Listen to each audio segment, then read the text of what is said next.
Hello, sports history fans.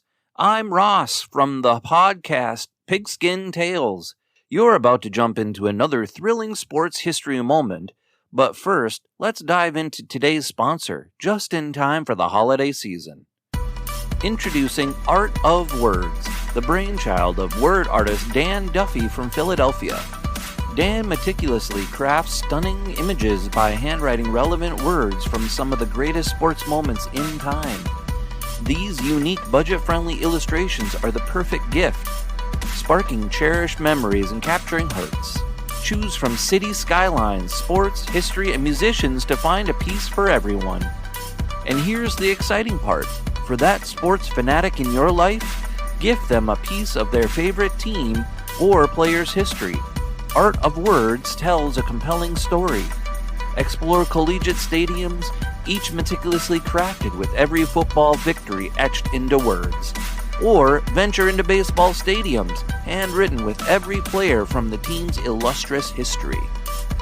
My favorite on the site is Bryce Harper 2021 MVP year. Because I'm a big stats guy, I think that's one of the coolest things ever. Check it out. Don't wait. Order a print today for yourself and your loved one this holiday season. Transform your wall into a gallery of captivating art and surprise your family and friends with a print of their own. Use code SHN15 at artofwords.com for a 15% discount on your order in November and December. Visit Art of Words, where words magically transform into stunning art, evoking cherished memories and touching the hearts of those who you care about. Again, use the code SHN15 for 15% off at artofwords.com. Can you believe there was a time in football history when pass interference was not a foul? Well, Timothy P. Brown of FootballArchaeology.com joins us today to talk about one of his tidbits that talks about this facet of the penalty and its evolution in football history. Tim comes up in just a moment to tell us all about it. This is the Pigskin Daily History Dispatch, a podcast that covers the anniversaries of American football events throughout history on a day-to-day basis. Your host, Darren Hayes, is podcasting from America's North Shore to bring you the memories of the gridiron one day at a time. So as we come out of the tunnel of the Sports History Network, let's take the field and go no huddle through the portal of positive gridiron history with pigskindispatch.com. This podcast is part of the Sports History Network, your headquarters for the yesteryear of your favorite sport. You can learn more at sportshistorynetwork.com. Hello, my football friends. This is Darren Hayes of pigskindispatch.com. Welcome once again to the Pig Pen, your portal to positive football history, and welcome to another Tuesday where we get to visit with our friend Timothy P. Brown of footballarchaeology.com. Tim, welcome back to the Pig Pen. Good to see you and hear from you. Oh, wait, I'm getting a little interference. Yes. No, okay. No, it wasn't. Oh, boy, I didn't think you'd okay, have. I'll stop doing that. I didn't have a segue into this one, but folks, he did it again. His tidbit was titled "Back in September: Changes in Pass Interference Penalties," and that's why Tim was really stretching it out there to get the interference for his customary intro into his tidbit. So, Tim, pass interference has really been a big play, for decades. I think in our generations, that's probably the biggest penalty where people gain the most yardage in our era. And, people are almost anticipating every time a long pass is being thrown, they're hoping for one of two things. Either if you're on offense, pass interference on the defense, or the guy catches the ball. So what can you tell us about the pass interference back in this era that you're talking about? Yeah. So, it's, one of the most interesting things about pass interference is that, the forward pass was legalized in 1906. But the first 2 years, they did not have a pass interference penalty, so they didn't foresee the need to have a penalty. And part of it is, if you got to go back to, okay, what were they thinking when they introduced and legalized pass interference? They were not thinking about the downfield passing game that we have today. They were thinking about a short toss to somebody who's ahead of you.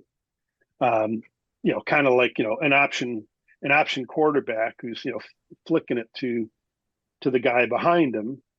They were thinking the forward pass would be like that, just little dumps, basketball shots to somebody. And initially, the ineligible receivers were not limited in terms of where they could go. They could go downfield, they could block.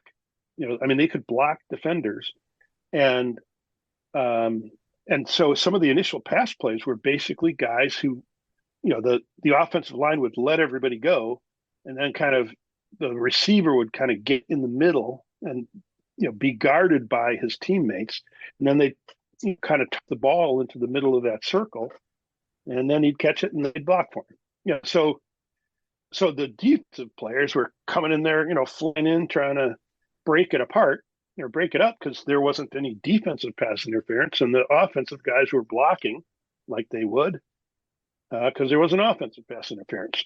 So, it took them 2 years, but then they figured out, okay, well, maybe we shouldn't allow this, to be the case. And while the linemen still were able to go downfield, that didn't change. I'm blanking out, but I'd say it started changing in the 30s. So, there was a long time where linemen could be downfield. And so in 1908, they said, okay, pass interference was like a 15-yard penalty on the offense and a 5-yard penalty on the defense. And I forget exactly why they distinguished the two. Maybe it's just because, the offense was the one who's throwing the ball, and so they had more control. But then in 1910, then pass interference became a loss of a down for the offense and a 10-yard penalty on the D. So, that became the norm. And, one of the things that I always find interesting is there are elements of the game and elements of how players make decisions and things that are considered unsportsmanlike in an earlier era, but then now we treat it as like, wow, that's smart play. And so one of those was, as when there was a loss of down or a 10-yard penalty on the defense, they kind of figured, okay, hey, if I'm getting beat on a pass, I'm just tackle a guy. I'm just going to tackle the receiver. And because I'd rather accept a 10-yard penalty than allow a touch pass. And so, we do that today, right? A smart D-back is going to do that. But at the time, once they started doing that, it took them a few years to do that. But once they started doing that, then that was viewed as really unsportsmanlike. You were cheating, or it was outside the spirit of the rules. So in 1916, the colleges increased the penalty to 15 yards from 10. And then in 1917, they made it a spot foul. So, you tackle somebody 35 yards downfield, or you interfere 35 yards downfield, then that's where the ball's spotted. And so that stayed the case for a long time. But then they started having concerns, and this is another kind of recurring theme in football, is, the idea that for really long penalties or severe penalties or questionable penalties, the officials don't want to make those calls. So they swallow their flags. And so on these long pass interference penalties, when it's a spot foul, people felt like the referees swallowed the flags. And so they finally said, no, we got to get rid of that situation. And so in 1984, then the colleges went to a 15-yard penalty, whereas the pros retained, it's still a spot foul, in the pros. So, and I'll just interject by saying this whole issue of the long penalty, or doesn't even have to be a long penalty, but one that feels like it has an impact on the game. That was one of the reasons why they got rid of the penalty for what now is being called the tush push. That aiding the runner and helping the runner. that was one of the reasons they got rid of that, was because it was a difficult, sometimes they called it, sometimes they didn't. It's a judgment call. And obviously it's either somebody's going for a first down or somebody's going for a touchdown. So it had a big impact.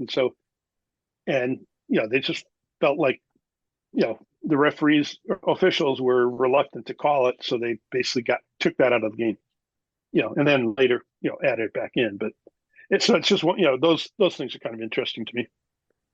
So both the idea of people like you, referees, who swallow their whistles or their flags when, on a long or important penalty situation. So just that idea, and then the change in perception from unsportsmanlike kind of behavior to, hey, that's a smart play. Hey, the guy was, tackle a receiver, do whatever you got to do. Don't let him get the long one. Yeah. So, it's interesting when you're talking early in this conversation, and you were telling, how the evolution of the forward pass in the first couple of years of bringing this rule about, and you sit there and you got to think back, with these folks, these rules makers, they had no idea, like you said, what the forward pass was going to end up being. And they had no idea what people were going to try to do to gain an advantage. And so that's why you see these changes and everything. So it's kind of fun to go back and try to look at it from their perspective. And I think you do that in a lot of your articles that you put on here, and explaining the rules the way you do. And it's really an interesting endeavor to go back and think that way. God, these guys didn't even think the ball is going to go downfield. So why would anybody interfere with them? Yeah. You're just playing football. Yeah, and so it's funny. It's an article I've been making notes on for 2 years probably, but it's basically, the article is, the gist of it is, what were people thinking and in 1906? So if you were a coach and speculating on how the forward pass is going to work, both offense and defense, how did you prepare? Because you hadn't seen it yet, it hadn't happened, right? And so there's a lot of really interesting newspaper articles of all these experts, respected people say, oh, here's the way it's going to work. Most of them are wrong. Their conception of what a forward pass was going to be and how it would change the game was just off. And most people, thought that the onside kick from scrimmage was going to have much more, substantial effect. And in fact, for the first couple of years, it probably did. But the other thing about like rules like this is it's a reminder that when you're playing a game, no matter if it's Monopoly or Parcheesi or hopscotch or whatever, but football, there's lots of rules, and every one of them is arbitrary. You could change that rule tomorrow, and it's like the tush push. It's a big controversy, but you could change it tomorrow, and there's nothing sacred about it. There's nothing preordained. It's just that's what people decided to make the rules, and so change whenever and however you want. And for penalties as well, it's what's a penalty and what's the relative punishment that should be tied to each penalty. All arbitrary, right? It's so like I tell people all the time, it's the most complicated athletic event in the world. It's got the most complicated rules, let's say that. And the most complicated of those rules of the game are the plays that only happen once in a while, the kicking game. That's where all the crazy stuff happens. It's the offense and defense. That's, piece of cake. It's, you get in the kicking game rules, it's, bar the doors, because it's some craziness is going to happen, and we see it all the time. And so it's interesting. Yeah. All right. Well, Tim, you have some great articles, just like this each and every day that talk about an aspect of football mainly from antiquity, and, explaining how it got to the point of it is today, or maybe an advertisement or piece of equipment. How can other people share and read your tidbits? Maybe you could give them some information. So easiest thing is just go to www.footballarchaeology.com. You can subscribe there and get an email every night at 7 o'clock Eastern, and with that day's story. If you don't want the emails, you can follow me on Twitter or Threads, because I posted both those, or set up a Substack account, and they've got a reader, and so you'll get whichever Substacks you apply to or follow, you'll get those coming through your feed, as well as the ability to browse for others. So that's a great way to do it too. So whichever one works for you, have at it. All right. Well, Tim Brown, footballarchaeology.com. Your link is in our show notes. Listeners, you can go there and look at Tim's stuff and enjoy his work. And we will talk to you again next Tuesday. Thanks, Tim. Thank you. We're taking a peek over at the chains and the down marker. It's 4th and long. We're going to have to punt the ball and get on out of here, but we'll have another series tomorrow for your football history headlines, so be sure to tune in. We invite you to check out our website, pigskindispatch.com, not only to see the daily football history, but to experience positive football with our many articles on the good people of the game, as well as our own football comic strip, Cleat Marks Comics. Pigskindispatch.com is also on social media outlets, Facebook, Twitter, Instagram, and don't forget the Pigskin Dispatch YouTube channel to get all of your positive football news and history. Special thanks to the talents of Mike and Gene Monroe, as well as Jason Neff for letting us use their music during our podcast. PigskinDispatch.com is a proud affiliate of the Sports History Network, the headquarters of sports yesteryear.